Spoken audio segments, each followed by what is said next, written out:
પહેલી તારીખનું પેપર થોડુંક ડિલે થયું છે, પણ આપણે ચાલુ કરીએ. ક્વેશ્ચન નંબર ક્વેરીમાં 1 પ્રશ્ન છે, વિદ્યુત ભારિત કણને નિયમિત ચુંબકીય ક્ષેત્રમાં ગતિ કરાવીએ તો શું થાય? બે પ્રકારના ક્ષેત્રોમાં ગતિ હોઈ શકે, એક ચુંબકીય ક્ષેત્ર અને વિદ્યુત ક્ષેત્ર. તમને યાદ રાખવામાં સરળતા રહે એટલે મેં બંને માટે શબ્દ આપેલા હતા કે ચુંબકીય ક્ષેત્ર છે એ આપણી વાહનના હેન્ડલનું કામ કરે છે અને વિદ્યુત ક્ષેત્ર છે એ લેવર એટલે કે એક્સિલરેટરનું કામ કરે છે. હેન્ડલને કામ શું છે તો કે વળાંક વાળવાનું, અને એને કારણે જે ગતિનો પ્રકાર હતો એ આપણે કહેતા હતા નિયમિત વર્તુળાકાર ગતિ. અને નિયમિત વર્તુળાકાર ગતિ હોય એટલે ઝડપ એટલે કે વેગનું મૂલ્ય અચળ હોય, પણ વેગની દિશા બદલે એ અચળ ન હોય. તો આજ આપણો જવાબ થઈ જશે. આપણે બે બાબતનો જવાબ આપવાનો છે. વેગમાન P = mv સદિશ રાશિ છે. સદિશ રાશિ છે એટલે વેગમાન છે એ અચળ ન રહે. પણ બીજી ભૌતિક રાશિ તરીકે ગતિ ઉર્જાનો ઉલ્લેખ છે. ગતિ ઉર્જાની વાત કરીએ તો K = 1/2 mv². ઝડપના મૂલ્યની વાત છે. ઝડપનું મૂલ્ય છે એટલે એ છે એ અચળ રહે. ગતિ ઉર્જા ન બદલાય પણ વેગમાન બદલાય. ચાલો નેક્સ્ટ બીજો ક્વેશ્ચન. આપણને એમીટર અને વોલ્ટમીટરના અવરોધોની વાત કરી છે. સામાન્ય સ્થિતિમાં આપણે આ પરિપથ દોરીએ છીએ. બંને માટે હું અલગ અલગ પરિપથ દોરું એટલે સમજવામાં સરળતા રહે. આ બેટરી 20 વોલ્ટ. હવે જ્યારે આપણે પ્રવાહ માપવો છે ત્યારે એમીટર આપણે શ્રેણીમાં જોડીએ છીએ અને જ્યારે વોલ્ટેજ માપવો છે ત્યારે વોલ્ટમીટર આપણે સમાંતરમાં જોડીએ છીએ. પ્રવાહ માપવા માટે એમીટરમાં જોડીએ તો આપણી ઈચ્છા એવી હોય કે 100% પ્રવાહ છે એમાંથી નીકળે. 100% પ્રવાહ નીકળે અર્થાત આપણી ઈચ્છા છે પ્રવાહ મહત્તમ થાય. પ્રવાહ મહત્તમ થવું હોય તો અવરોધ કેવો હોવો જોઈએ તો કે અવરોધ લઘુત્તમ. અવરોધ લઘુત્તમ હોવો એટલે આદર્શ પરિસ્થિતિમાં લઘુત્તમ ઓછામાં ઓછું મૂલ્ય કેટલું થશે? 0. વોલ્ટેજ માપવા માટે વોલ્ટમીટર ને સમાંતરમાં જોડીએ. આપણી ઈચ્છા હોય કે પૂરેપૂરો પ્રવાહ આમાંથી પસાર થાય તો આમની વચ્ચેનો વોલ્ટેજ IR આપણે માપીએ. જો પ્રવાહ આમાં જાય તો અહીંયા પ્રવાહનું મૂલ્ય ઘટી જાય તો સાચો વોલ્ટેજ ન મળે. એટલે વોલ્ટમીટરમાંથી પસાર થતો પ્રવાહની આપણી ઈચ્છા શું છે તો કે પ્રવાહ છે એ લઘુત્તમ હોવો જોઈએ, ઓછામાં ઓછો. ઓછામાં ઓછા પ્રવાહ માટે અવરોધ છે એ મહત્તમ હોવો જોઈએ અને અવરોધ મહત્તમ હોવા માટે આદર્શ પરિસ્થિતિમાં વધુમાં વધુ એટલે કેટલો તો કે ઇન્ફાઇનાઇટ થશે. નેક્સ્ટ 2 એકમ જેટલી લંબાઈ ધરાવતી એક સ્ટીલના તારની ડાયપોલ આપેલી છે. ડાયપોલ હું દોરું. આ એક સ્ટીલના તારની ડાયપોલ છે, સુરેખા છે. આ ડાયપોલ છે. 2 એકમની લંબાઈ છે અને ડાયપોલ મોમેન્ટ m છે. તો ડાયપોલ મોમેન્ટ m મૂળ સૂત્ર થાય લંબાઈ 2l અને ચુંબકીય ધ્રુવમાન qm.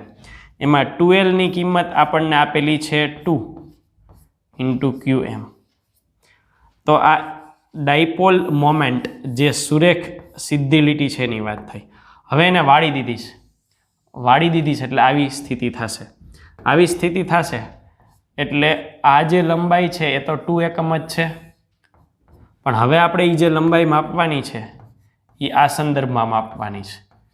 એટલે એ ટોટલ કેટલી થાય તો કે 2r જેટલી થાય. તો એ કેવી રીતે શોધશું તો કે અર્ધવર્તુળ થયું. અર્ધવર્તુળનો પરિઘ πr અને ટોટલ તારની લંબાઈ કેટલી છે? 2 એકમ છે. તો એના પરથી r = π/2. તો 2r = શું થશે? π. ડાયપોલ મોમેન્ટનું સમીકરણ મૂકીએ. m' ઇઝ ઇક્વલ ટુ, હવે લંબાઈ કેટલી 2r ઇન્ટુ QM, કિંમત મૂકીએ 2r તરીકે શું મળ્યા પાઈ ઇન્ટુ QM. ચાલો આ આપણને મળ્યું એમ ડેસ્કનું સમીકરણ. આપણે આ બેયને સરખાવવાના છે, સરખાવીએ એટલે અહીંયા લખીએ એમ તરીકે શું છે તો કે એમ તરીકે 2QM છે અને એમ ડેસ્ક તરીકે પાઈ QM છે. સાદું રૂપ આપીએ QM કેન્સલ, એમ ડેસ્કને કરતા બનાવી એટલે પાઈ આ બાજુ આવી જશે એમ પાઈ, એમ ડેસ્ક સામે 2/2, આ થશે ડાયપોલ મોમેન્ટ. નેક્સ્ટ એના પછીની વાત કરીએ, મેરોમેગ્નેટિક પદાર્થ માટે હિસ્ટેરિસિસ સાયકલ વડે ઘેરાતું ક્ષેત્રફળ. બોર્ડ વર્કની બુક ચેક કરવાની રહેશે. બોર્ડ વર્કની બુકમાં ટોપિક છે હિસ્ટેરિસિસ વક્ર. લગભગ હર્ષનો ક્વેશ્ચન છે. ટેક્સ્ટ બુકની બેઠે બેઠી લીટી જ છે, કોઈ પણ પ્રકારનો એમાં ફેરફાર નથી, અક્ષરશઃ છે. ચાલો નેક્સ્ટ, પ્રકાશની રોડ્સનું રેટિનામાં કાર્ય સેમ. બોર્ડ વર્ક ટેક્સ્ટ બુકમાં આ ઉલ્લેખ નથી, એટલે ચેપ્ટર નંબર 9 એમાં આપણે માનવ આંખ કરી છે અને માનવ આંખમાં આ ઉલ્લેખ છે. રોડ્સ છે એ પ્રકાશની ઓછી તીવ્રતા અને હજી વધારાનું કેવું હોય તો કહેવી શકાય કે રંગ વિહીન પ્રતિબિંબ રચે, એટલે બ્લેક એન્ડ વ્હાઇટ. અને આવા બીજા જે કોષ છે એને કહેવાય કોન્સ. કોન્સ છે એ વધુ તીવ્રતા અને રંગીન કલરફુલ પ્રતિબિંબ રચે છે. ચાલો નેક્સ્ટ, અહીં આપણને કીધું છે બહિર્ગોળ લેન્સની કેન્દ્ર લંબાઈ મોટામાં મોટી કોના માટે હોય, તો કેન્દ્ર લંબાઈના સમીકરણની વાત કરી. કેન્દ્ર લંબાઈ 1/f is equal two n2 minus n1/n1 1/r1 minus 1/r2. અહીંયા આપણે f અને n બેના સંબંધની વાત હોય એટલે 1/f ચલે છે n. ચાલો હવે તો કે બીજો આવો જ ભાગ છે નિરપેક્ષ વક્રી ભવાનાંક. નિરપેક્ષ વક્રી ભવાનાંક, નિરપેક્ષ વક્રી ભવાનાંકનું સૂત્ર થાય લેમ્બડા ડેસ્ક. એટલે લેમ્બડા તો શૂન્ય અવકાશમાં થાય તો લેમ્બડા ડેસ્ક માધ્યમમાં થાય. તો આનો સંબંધ આપણને મળ્યો n ચલે છે 1/લેમ્બડા ડેસ્ક. હવે આ જે સંબંધ છે એ અને આ જે સંબંધ છે એ બંનેને ભેગા કરીએ તો થશે 1/f ચલે છે 1/લેમ્બડા ડેસ્ક. તો f ચલે છે લેમ્બડા ડેસ્ક. ચાલો મોટામાં મોટું કીધું છે જાની વાલી પિનારા. જાંબલી રંગની તરંગ લંબાઈ સૌથી ઓછી હોય, આની તરંગ લંબાઈ સૌથી વધુ હોય. તો અહીંયા જે કેન્દ્ર લંબાઈ મળે એ સૌથી ઓછી મળે અને અહીંયા જે કેન્દ્ર લંબાઈ મળે એ સૌથી વધુ મળે. કોના પરથી તો કે અહીંયા આપણે સાબિત કર્યું બંને એકબીજાના સમપ્રમાણમાં છે. નેક્સ્ટ, ઇલેક્ટ્રોનની દ બ્રોગલી તરંગ લંબાઈ. અહીંયા જે પહેલી કિંમત છે એને હું કહું લેમ્બડા 1, આ જે છે એ લેમ્બડા 2 કરવી છે તો ઉર્જા કેટલી. ચાલો દ બ્રોગલી તરંગ લંબાઈ, દ બ્રોગલી તરંગ લંબાઈ માટે સૂત્ર છે lambda is equal two h/√2me. અર્થાત આપણે લેમ્બડા ખાલી જોવાના છે અને ઈ જોવાના છે. તો એ મુજબ લેમ્બડા ચલે છે 1/√e. તો હું આવું કહી શકું લેમ્બડા સ્ક્વેર ચલે છે 1/e. ચાલો આ મુજબ આપણે લખીએ લેમ્બડા 1/લેમ્બડા 2 નો square is equal to e2/e1. ચાલો લેમ્બડા 2 કિંમત અને લેમ્બડા 1 ની કિંમત. લેમ્બડા 1 છે 0.5 ગુણ્યા 10⁻10 છેદમાં 1 ગુણ્યા 10⁻10 વર્ગ e2 અને E1 0.5 ગુણ્યા 2 એટલે 1 અને 2 નો વર્ગ 1/4 E2 by E1. Hello E2 ને કરતા બનાવો, E1 ને આ બાજુ લઈ લ્યો તો E1 ના છેદમાં 4 ઇઝ ઇક્વલ ટુ E2. એટલે પ્રારંભિક ઉર્જા કરતા ચોથા ભાગની ઉર્જા થશે. ચાલો નેક્સ્ટ, અનુનાદ આવૃત્તિ માટે આપણને કિંમત આપેલી છે.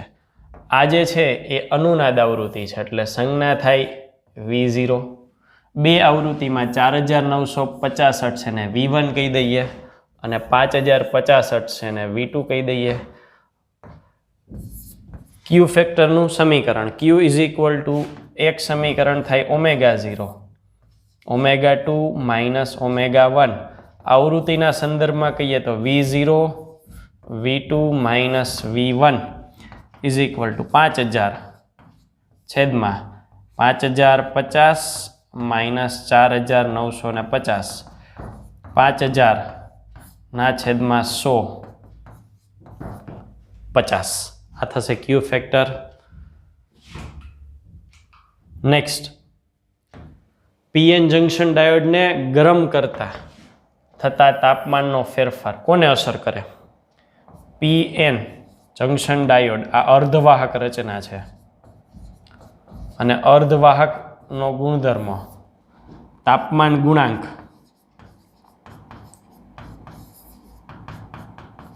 એટલે કે આલ્ફા ઋણ હોય અને આ એવું દર્શાવે છે કે તાપમાન વધે તો અવરોધ ઘટે અને અવરોધ એટલે વોલ્ટેજના છેદમાં પ્રવાહ.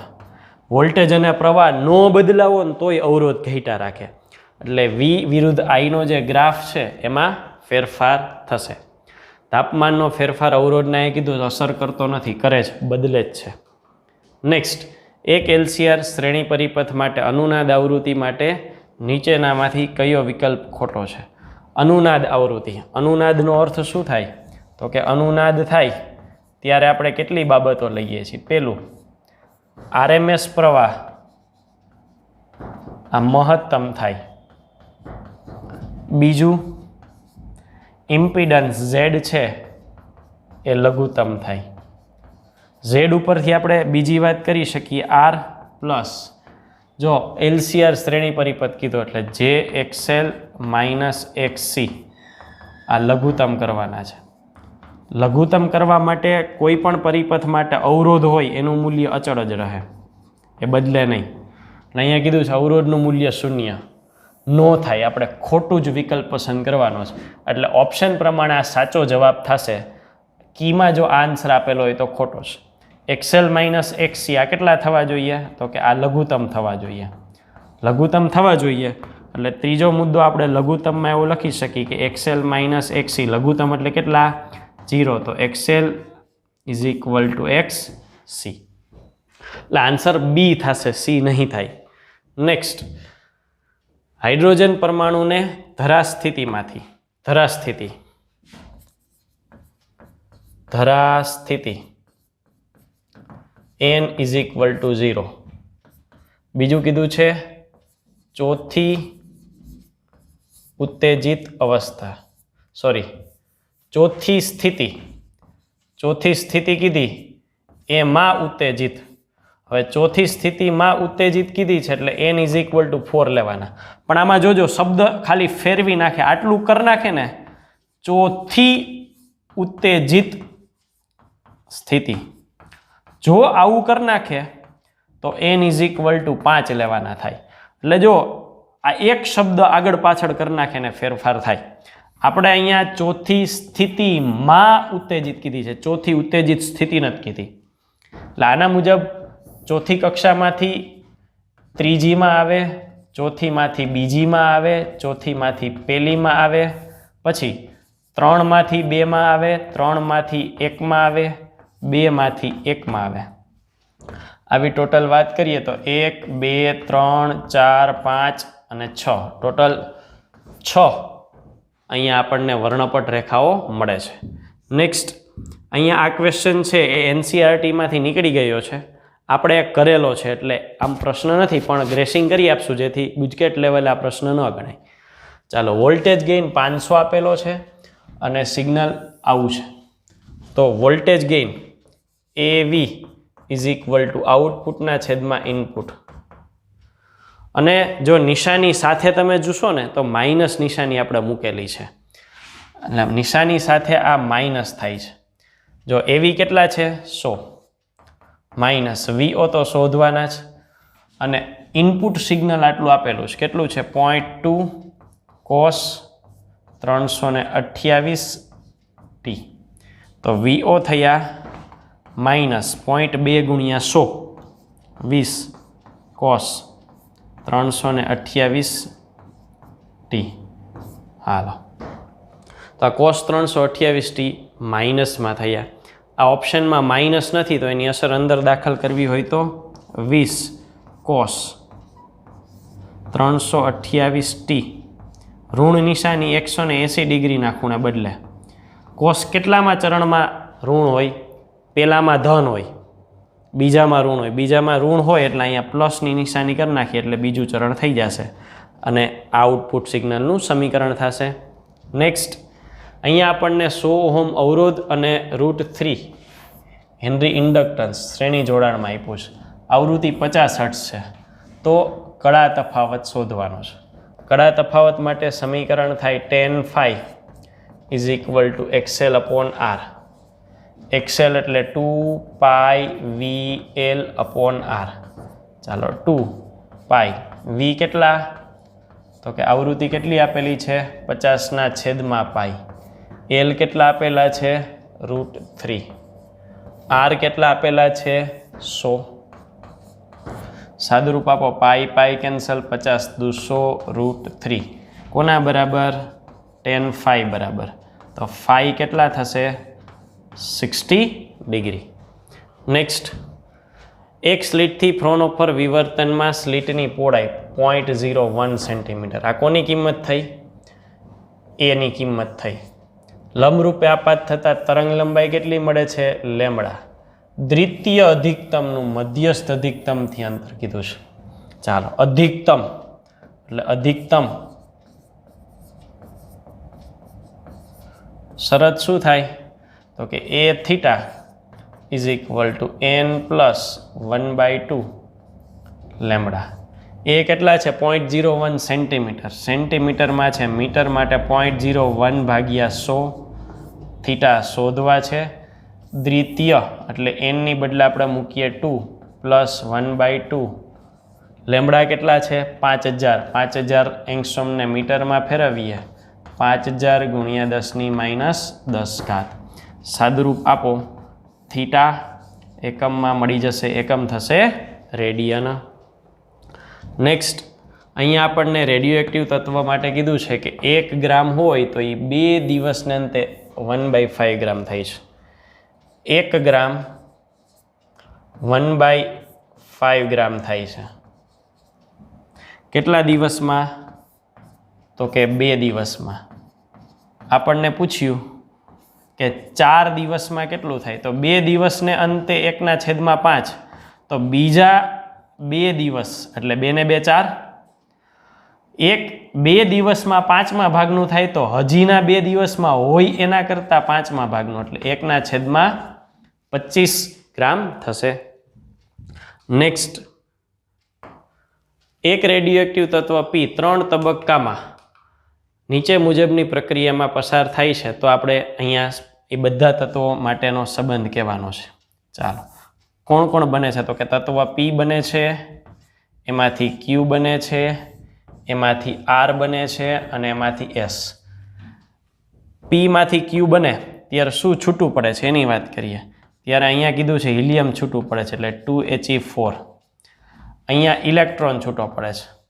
ઇલેક્ટ્રોન છૂટો પડે એટલે -1E0. અહીંયા પણ -1E0. ચાલો, કોઈ પણ આંકડા ધારી લઈએ. ઉદાહરણ તરીકે આ 50 છે અને આ 100 છે. હાલો, હિલિયમ છૂટો પડ્યો તો 48 ને 2 50 અને 96 ને 4 100. ચાલો, ઇલેક્ટ્રોન છૂટો પડે -1 છે. 49 માંથી -1 એટલે 48, 96 એમના. પાછો ઇલેક્ટ્રોન છૂટો પડે, અહીંયા લખવું પડશે 50, 50માંથી 1 જાય તો 49 આવે, 96. ચાલો, શું ખબર પડી? તો કે અહીંયા 50 છે અને અહીંયા 50 છે, એટલે આ P છે, આ S છે. P અને S બંને આઇસોટોપ્સ, સમસ્થાનિકો થશે. નેક્સ્ટ, અહીંયા આપણને 5 મેગા ઇલેક્ટ્રોન વોલ્ટ ધરાવતો આલ્ફા કણ, હેડોન સંઘાત, કોની સાથે? 50 પરમાણુ ક્રમાંક ધરાવતા તત્વ સાથે. તો ડિસ્ટન્સ ઓફ ક્લોઝેસ્ટ અપ્રોચ કેટલું થશે? તો અહીંયા જે કાંઈ પણ ઉર્જા છે એ શેમાં વપરાશે? તો કે કાર્ય કરવામાં વપરાશે. ઉર્જા કેટલી આપેલી છે? 5 મેગા ઇલેક્ટ્રોન વોલ્ટ. કાર્ય કેટલું થાય? બળ ગુણ્યા સ્થાનાંતર. બળ કેટલું? કે Q1 Q2 અપોન બંને વચ્ચેનું અંતર d હોય તો d² ઇન્ટુ d. તો આ કિંમત મૂકીએ 5 મેગાની બદલે શું લખીશું? તો કે મેગાની બદલે 10⁶ થશે. ઇલેક્ટ્રોન વોલ્ટની બદલે શું થશે? 1.6 ગુણ્યા 10⁻19 થશે. ઇઝ ઇક્વલ ટુ K તરીકે 9 ગુણ્યા 10⁹. Q1 તરીકે 50 પરમાણુ ક્રમાંક છે, એટલે 50 ગુણ્યા E. બીજો કણ કોણ છે? આલ્ફા કણ, એટલે 2 ઇન્ટુ E. ડીની 1 અહીંયા કેન્સલ, એટલે છેદમાં બાકી રહેશે D. બાકીની તમામ કિંમતો મૂકવાથી D મળી જશે. નેક્સ્ટ, એક પ્રોટોન અને ઇલેક્ટ્રોન દૂર તરફ જાય છે તો તંત્રની સ્થિતિ ઉર્જાનું શું થશે? સિમ્પલી આ પ્રોટોન એટલે ધન વિદ્યુતભાર, ઇલેક્ટ્રોન એટલે ઋણ વિદ્યુતભાર. એવી જ બીજી સ્થિતિ અહીંયા દર્શાવું, પ્રોટોન એટલે ધન વિદ્યુતભાર, ઇલેક્ટ્રોન એટલે ઋણ વિદ્યુતભાર. ઉદાહરણ તરીકે બે વચ્ચેનું અંતર હું ધારી લઉં કે 1 મીટર છે અને અહીંયા બે વચ્ચેનું અંતર હું ધારી લઉં કે 2 મીટર છે, કારણ કે આપણને કીધું દૂર જાય છે એટલે વધારવાનું છે. ચાલો, સ્થિતિ ઉર્જાનું બેઝિક સમીકરણ શું થાય? તો કે U is equal two K Q1 Q2 upon R² મુજબ U1 K એમનામ Q1 તરીકે +E, Q2 તરીકે -E1, સોરી સ્ક્વેરનો આવે, માત્ર R આવે, એટલે આ થયું -KE². ચાલો, એ જ રીતે અહીંયા થશે U2 K +E -E2² -KE²/4. તો અહીંયા આ બે કિંમતોને સરખાવીએ, -KE² અને -KE²/4. જો મૂલ્ય પ્રમાણે કોણ મોટું થશે? તો કે મૂલ્ય પ્રમાણે આ મોટા છે ને આ નાના છે, પણ આગળ ઋણ નિશાની છે. તો ઋણ નિશાની પ્રમાણે કોણ મોટું થાય? તો કે ઉદાહરણ તરીકે આ કિંમત હું -10 ધારી લઉં ને, તો આ થાય -10/4, એટલે -2.5. તો મોટું કોણ? -2.5 કે -10? ઓબ્વિયસલી ઋણ નિશાની હોય ત્યારે નાનો આંકડો મોટો, એટલે કે U2 મોટા અને U1 નાના, એટલે અંતર વધાર્યું એમ કિંમતમાં શું થયો? વધારો થયો. નેક્સ્ટ, ધાતુની એક સમાન 10 ચોરસ પ્લેટને આકૃતિમાં દર્શાવ્યા મુજબ ગોઠવીશ. તો પ્લેટની લંબાઈ L આપેલી છે, તો કેપેસિટન્સ કેટલું થશે? એ આપેલી હોય એટલે ક્ષેત્રફળ કેટલું થશે? તો કે ક્ષેત્રફળ A is equal two L². ચાલો, આ પેલું કેપેસિટન્સ રચાશે, તો C1 ε0 A/3D. પછી આ બીજું કેપેસિટન્સ રચાય છે જેની અંદર D છે, C2 ε0 A/D. પછી નેક્સ્ટ કેપેસિટન્સ ε0 A/3D. ત્રણેય એકબીજા સાથે સમાંતર જોડાયેલા છે. સમાંતર છે એટલે પરિણામી C1 + C2 + C3 ε0 A/3D વત્તા ε0 A/D વત્તા ε0 A/3D. સાદુરૂપ આપશો એટલે 5/3 ε0 A/D, જ્યાં એની બદલે શું મૂકવાના રહેશે? L². ચાલો, નેક્સ્ટ, એક વિદ્યુત ભારિત કેપેસિટરની ઉર્જા U છે. વિદ્યુત ભારિત કેપેસિટરની ઉર્જા U છે. અહીંયા દર્શાવું, પહેલી સ્થિતિમાં આ બેટરી છે અને બેટરી સાથે કેપેસિટર જોડાયેલું છે, C1 = C. ઉર્જા U1 અથવા U is equal two 1/2 CV² અથવા Q²/2C, જ્યાં C ઇઝ ઇક્વલ ટુ શું થશે? Q/V. હવે શું કીધું છે? બેટરી દૂર કરો. હાલો બેટરી દૂર કરી નાખી, એટલે આ capacitor as it is C1 is equal two C. વિદ્યુત ભાર રહિત કેપેસિટર સાથે સમાંતરમાં જોડવામાં આવે છે, પણ કેવું છે? બમણું છે. એટલે અહીંયા બીજું કેપેસિટન્સ મૂક્યું C2 2C. તો કેપેસિટરની ઉર્જા માટે શું કહી શકાય? એટલે વિદ્યુત ભાર માટે Q છે એ તો અચળ જ રહેવાનું, પણ બે વચ્ચે કેપેસિટન્સ 1 અને 2 વચ્ચે વેચાઈ જશે. તો એ કેટલું થશે? તો કે મેં બોર્ડ વર્કમાં સાબિત કરેલું છે, એટલે હું સીધું શોર્ટકટ ઉપર જઈશ. C1 પ્લસ C2 ના છેદમાં C2 is equal two Q ના છેદમાં Q2.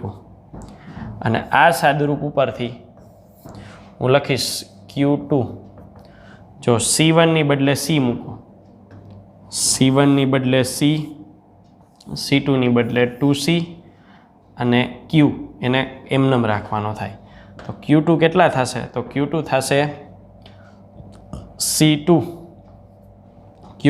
C2 સોરી સાદુરૂપ થશે Q2 is equal two QC2 છેદમાં C1 પ્લસ C2, એટલે 2/3 Q થશે.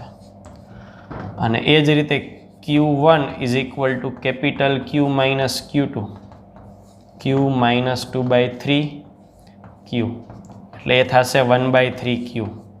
હવે આમની ઉર્જાઓ શોધવી છે.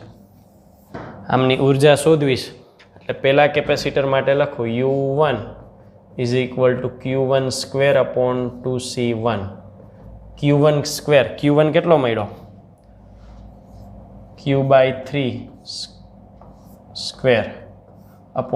C1 તરીકે C, 1/9 Q²/2C. હવે આ જે Q²/2C છે એ Q²/2C આપણે અહીંયા મેળવેલા છે. કોના? U ની બદલે. તો અહીંયા લખીએ 1/9 ઇન્ટુ U. ચાલો એ જ રીતે U2 Q2² કેટલા છે? 2/3 Q²/2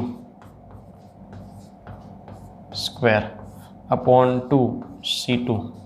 હવે C2 ની બદલે કેટલા લખીશું? તો કે C2 ની બદલે અહીંયા લખીશું 2 ઇન્ટુ 2C. સાદુરૂપ આપો એટલે આ થશે 2/9 Q²/2C. Q²/2C ની બદલે U, એટલે 2/9 U થશે. નેક્સ્ટ આપણને આ પરિસ્થિતિમાં આકૃતિમાં કુલ પ્રવાહ પૂછેલો છે. આકૃતિ પ્રમાણે 6 અને 2 આનું સાદુરૂપ આપીએ એટલે 6 ગુણ્યા 2, 6 પ્લસ 2 12/8 1.5, એટલે આનો પરિણામ થઈ ગયું 1.5. 1.5 અને 1.5 સમાંતર શ્રેણીમાં, એટલે આ થશે 3. હવે એ 3ને આની સાથે ગોઠવીએ એટલે કેવું થશે? જો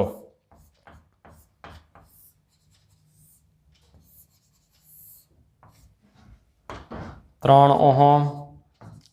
ઓહમ 9 વોલ્ટ. હાલો આ તો શ્રેણીમાં થયું, એટલે ટોટલ કેટલા થશે? 3 ને 3 6 ઓહમ. વોલ્ટ કેટલા થયા? 9 વોલ્ટ. 1.5 એમ્પિયર. નેક્સ્ટ આપણને અહીંયા કીધું છે સમાન EMF 1.5 વોલ્ટ, આંતરિક અવરોધ 0.1 ઓહમ ધરાવતા 4 કોષો, અને એમને સહાયક સ્થિતિમાં જોડવાના છે. એટલે હું અહીંયા દર્શાવું 1 2 3 4. પણ ભૂલથી એક વિદ્યુત કોષને ઊંધી રીતે જોડે છે. ધારો કે આ વચ્ચેનો જે કોષ છે ને એ ઊંધો જોડાઈ ગયો છે, આ રીતે ઊંધો જોડાઈ ગયો છે. હવે EMF અને આંતરિક અવરોધ શોધવાના. તો EMF માટે આપણે શું કહેશું? તો કે આ પહેલો છેડો ધન છે, એટલે +1.5.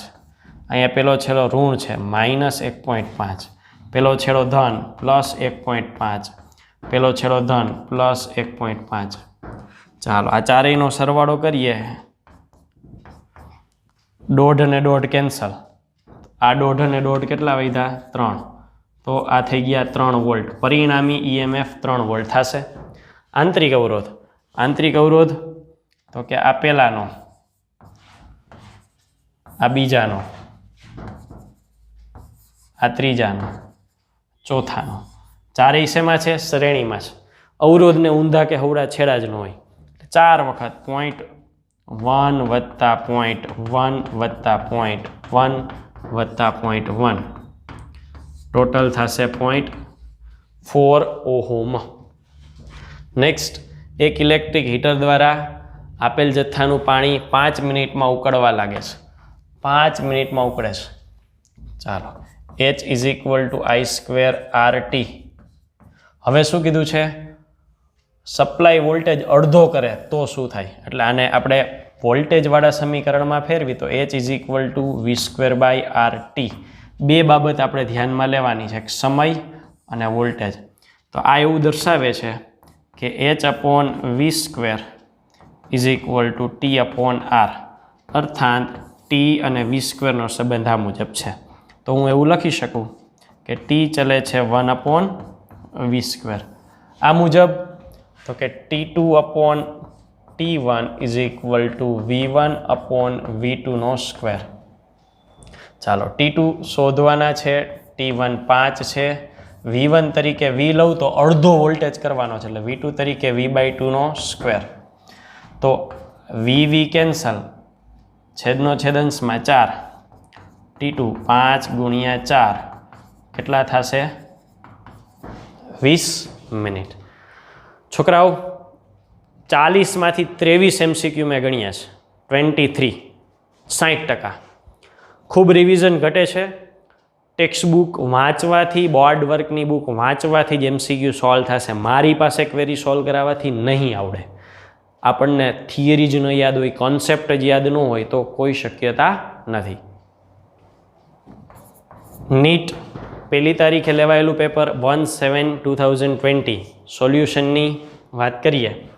ચાલો, પહેલો ક્વેશ્ચન છે, નીચે આપેલ આકૃતિમાં સુવાહક વર્તુળાકાર લૂપ બીનું કેન્દ્ર એની અક્ષ પર મૂકેલ છે અને તેમની અક્ષો પરસ્પર લંબ છે. આ બેયની અક્ષો પરસ્પર લંબ છે. એમાં વિષમ ઘડી દિશામાં પ્રવાહ વહે છે. આ દિશામાં પ્રવાહ વહે તો બીમાં શું થાય એ આપણે કહેવાનું છે. ચાલો, આ દિશામાં પ્રવાહ વહેતો હોય, જમણા હાથના અંગૂઠાના નિયમ પ્રમાણે ચુંબકીય ક્ષેત્રની દિશા એ વડે ઉદ્ભવતા ચુંબકીય ક્ષેત્રની દિશા થશે. અને એ બિંદુ એ બીજી જે રિંગ છે બી, એનું ક્ષેત્રફળ સદિશ આ તરફ થશે. તો આ બંને વચ્ચેનો ખૂણો, આ ચુંબકીય ક્ષેત્રની દિશામાં આ ક્ષેત્રફળ સદિશ અને બંને વચ્ચેના ખૂણાની વાત કરીએ તો કેટલો થયો? 90 ડિગ્રી થશે. 90 ડિગ્રી થશે તો ફ્લક્સનું સમીકરણ ϕ = BA cos 90.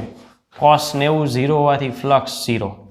હવે પ્રેરિત EMF E = -dϕ/dt, પરંતુ ફ્લક્સ પોતે જ 0 છે. તો EMF એ કેટલું મળવાનું? 0. કોઈ પ્રેરણ થવાનું જ નથી. કોઈ પ્રેરણ થવાનું જ નથી એટલે EMF એ ન મળે કે પ્રવાહ પણ ન મળે.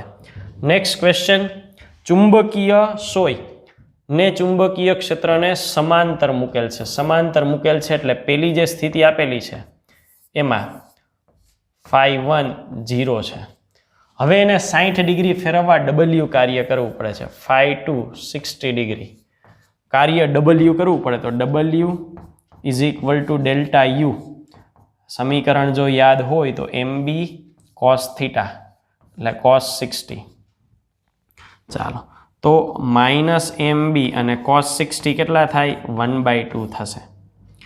હવે બીજા પ્રશ્નમાં આપણને કીધું છે એને આપણે 60 ડિગ્રીએ જાળવી રાખવા માટે કેટલું ટોર્ક જોઈએ. તો ટોર્ક = શું થાય? MB sin θ એટલે sin 60. કિંમત મૂકીએ. MB sin 60 કેટલા થાય તો કે √3/2. હવે જો જે આને ગોઠવીએ minus mb/2 is equal two w. mb/2 ની બદલે આપણે શું મૂકી શકીએ -w ઇન્ટુ √3. નિશાનીને અવગણીએ તો √3w જેટલું થશે. નેક્સ્ટ અહીંયા ઇન્ડક્ટર L અવરોધ R બેયને સમાન બલ્બ B1 ને B2 આ બેયને સમાંતર બલ્બ જોડેલા છે. અવરોધ R અને L ના અવરોધ જેટલો છે. અવરોધ R એ L ના અવરોધ જેટલો છે. એટલે પહેલી કન્ડિશનમાં આપણને શું કીધું છે તો કે અવરોધ R અને XL બેય સરખા છે. તો જ્યારે સ્વિચ S બંધ થાય ત્યારે કયું વિધાન સાચું છે? સ્વિચ S બંધ થાય ત્યારની વાત છે. હવે સ્વિચ S બંધ થાય ત્યારે શું થશે તો કે અવરોધ અને XL અથવા તો ઇન્ડક્ટર આનો ગુણધર્મ શું છે તો કે ઇન્ડક્ટર છે એ પ્રવાહના ફેરફારનો વિરોધ કરે અને સ્વિચ જ્યારે બંધ કરવામાં આવે બંધ તો ખુલ્લી હોય ત્યારે કેટલો હોય પ્રવાહ તો કે 0 એમ્પિયર હોય. એમાંથી ઉદાહરણ તરીકે 5 એમ્પિયર બદલે છે એટલે શરૂઆતમાં શું કરશે તો કે એ ફેરફારનો વિરોધ કરશે. એટલે શરૂઆત છે એમાં એ પોતાનામાંથી પ્રવાહ પસાર થશે નહીં. એટલે શરૂઆતમાં એ શું હશે બંધ હશે. શરૂઆતમાં B1 બંધ B2 તો કે આ તો ચાલુ જ થઈ જશે. અવરોધને કોઈ ફેર જ નથી પડતો એટલે અવરોધ તો સામાન્ય પ્રવાહ વહેવા જ દઈએ. શરૂઆતમાં B1 બંધ હશે પણ પાછળથી તો એ ચાલુ થઈ જશે એટલે વહેલા મોડા પ્રમાણે B2 પહેલાં ચાલુ થાય B1 પછી ચાલુ થાય પણ પછી બેયના અવરોધ સરખા છે એટલે બેય સરખા થઈ જાય. અહીંયા ઓપ્શનમાં A અને B બેય સરખા આપેલા છે એટલે બંને ઓપ્શન આપણે વેલિડ ગણવાના રહે. B2 એ B1 થી પહેલાં પ્રકાશિત થશે. હવે આમ જોવા જઈએ ને તો આ બેય ખોટા છે. પહેલાં કોણ પ્રકાશિત થાય તો કે B1 છે એ પહેલાં થાય અને B2 છે એ પછી થાય અને ત્યારબાદ બંને સરખા હોય એટલે ઓપ્શન બે સરખા છે એનો અર્થ ક્યાંક ટાઈપિંગની ભૂલ રહેલી છે. એટલે આ ક્વેશ્ચન પ્રમાણે આપણે ગ્રેસિંગ કરવાનો થશે. Next question. એક સ્ટેપ અપ ટ્રાન્સફોર્મરમાં આટાઓનો ગુણોત્તર આપેલો છે. મુખ્ય ગૂંચળા જોડે 5 વોલ્ટવાળી બેટરી. જ્યાં બેટરીની વાત આવે ને એ બેટરી હંમેશા ડીસી હોય ડીસી વોલ્ટેજ આપે અને ટ્રાન્સફોર્મર છે ને ટ્રાન્સફોર્મર એનો સિદ્ધાંત શું છે તો કે ટ્રાન્સફોર્મરનો સિદ્ધાંત છે વિદ્યુત ચુંબકીય પ્રેરણ. અને વિદ્યુત ચુંબકીય પ્રેરણ શક્ય ક્યારે બને તો કે એસી વોલ્ટેજ હોય તો જ. ડીસી વોલ્ટેજ કોઈ દિવસ પ્રેરણ અનુભવી શકે નહીં કે પ્રેરણ કરે જ નહીં એટલે કાંઈ વોલ્ટેજ જ ન મળે. વોલ્ટેજ કેટલો થશે? 0. નેક્સ્ટ. એક ચુંબક માટે ગજિયો ચુંબક 2 સેકન્ડના આવર્તકાળથી દોલન કરે છે. 2 સેકન્ડના આવર્તકાળથી દોલન કરે છે એટલે પહેલી માહિતીમાં T1 = 2 સેકન્ડ. જ્યાં પૃથ્વીના ચુંબકીય ક્ષેત્રના સમસ્થિતિજ ઘટકનું મૂલ્ય 24 માઇક્રોટેસ્લા છે એટલે B1 છે 24 માઇક્રોટેસ્લા છે. જ્યારે પૃથ્વીના ચુંબકીય ક્ષેત્રના સમસ્થિતિજ ઘટકની વિરુદ્ધ 18 માઇક્રોટેસ્લાનું ચુંબકીય ક્ષેત્ર લગાડવામાં આવે. હવે ચુંબકીય ક્ષેત્ર જે 24 હતું એની વિરુદ્ધ એટલે માઇનસ કરવા પડે 18. 6 માઇક્રોટેસ્લા જ અસરકારક ચુંબકીય ક્ષેત્ર રહે તો આવર્તકાળ છે એ કેટલો થાય? તો સમીકરણ શું છે તો કે T = 2π √I/m B. અર્થાત આવર્તકાળ માટે T અને √B. તો આવું કહી શકીએ T ચલે છે 1/√B. એના પરથી સમીકરણ લખીએ તો T2/T1 B1/B2 B1 24 B2 6 શું થશે તો કે 6 × 24 વર્ગમૂળમાંથી બહાર નીકળે એટલે 2. તો T2 = 2t1 t1 કેટલા હતા 2 2 ગુણ્યા 2 4 ચાલો નેક્સ્ટ આપણને અહીંયા આકૃતિ આપેલી છે આકૃતિને હું દર્શાવી દઉં x અને y યામ એમાં આ રીતે એક તાર પસાર થાય છે અહીંયા દરેક વિસ્તારમાં ચુંબકીય ક્ષેત્ર પૃષ્ઠને લંબ બહાર જતી દિશામાં આપેલું છે ચાલો બી ચુંબકીય ક્ષેત્ર પૃષ્ઠને લંબ બહાર જતી દિશામાં છે એટલે બી લંબ થઈને આને હું ઝેડ અક્ષ દર્શાવું તો કે કેરેટ એલ આ જે ટોટલ લંબાઈ છે એ 2l આપેલી છે અને કઈ દિશા થઈ તો કે આના પ્રમાણે x અક્ષ થઈ તો આના તરીકે 2l અને x અક્ષ તરીકે i કેરેટ તો બળ શોધવાનું કીધું છે બળ F is equal two I L cross B ચાલો I તરીકે સ્મોલ i L તરીકે 2l I કેરેટ અને B તરીકે B K કેરેટ ચાલો I 2l B બાકી વધ્યા I ક્રોસ K કેટલા થાય તો કે I ક્રોસ K માઇનસ છે થાય પણ આપણે તો મૂલ્ય જ જોઈએ છે એટલે મૂલ્ય આ મુજબ થશે ચાલો RCL શ્રેણી પરિપથમાં અનુનાદ વખતે રિએક્ટન્સ અનુનાદ થાય ત્યારે શું થાય એને આપણે ફરીથી રિપીટ કરીએ પહેલું RMS પ્રવાહ છે એ કેવો થવો જોઈએ મહત્તમ એને કારણે ઇમ્પિડન્સ કેવો થવો જોઈએ લઘુત્તમ ઇમ્પિડન્સ RLC શ્રેણી પરિપથ માટે થાય R પ્લસ જે XL માઇનસ XC મિનિમમ એમાંથી R જે છે એને અવરોધ જ કહેવાય એનું કોઈ બીજું નામ નથી અને XL માઇનસ XC છે એના અવરોધના મૂલ્યને કહેવાય રિએક્ટન્સ અને આપણે વાત કરી એ મુજબ રિએક્ટન્સ એટલે કે XL ને XC વાળો ભાગ શૂન્ય થઈ જાય ટેક્સ્ટ બુકનો થિયરીનો બેઠો પોઈન્ટ છે નેક્સ્ટ R ત્રિજ્યાની એક અવાહક તક્તી કેન્દ્રમાંથી પસાર થાય છે તો એ તક્તીને આપણે દર્શાવીએ એ તક્તીને દર્શાવું તો આ તક્તી છે એની અક્ષ પર આપણે ચાક માત્રા શોધવી છે એના પર સમાન રીતે વિદ્યુત ભાર વિતરિત થયેલો છે આ વિદ્યુત ભારનું વિતરણ દર્શાવું હવે તક્તી માટે ચાક માત્રા શોધવી છે એટલે તક્તીનો એક સૂક્ષ્મ ભાગ પસંદ કરવો આ તક્તીનો સૂક્ષ્મ ભાગ છે એની ત્રિજ્યા હું કહું સ્મોલ r અને એની જાડાઈ dr તો આના વડે બેઝિક ગણતરીઓ આપણે દર્શાવીએ તો પહેલાં આપણે વિદ્યુતભાર વિતરણની વાત કરીએ વિદ્યુતભાર વિતરણ માટે અહીંયા લખીએ વિદ્યુતભાર અને અહીંયા ક્ષેત્રફળ પહેલા ક્ષેત્રફળ લખીએ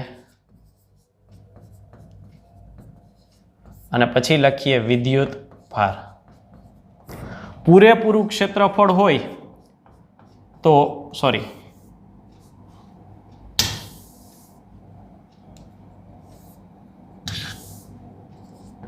ક્ષેત્રફળ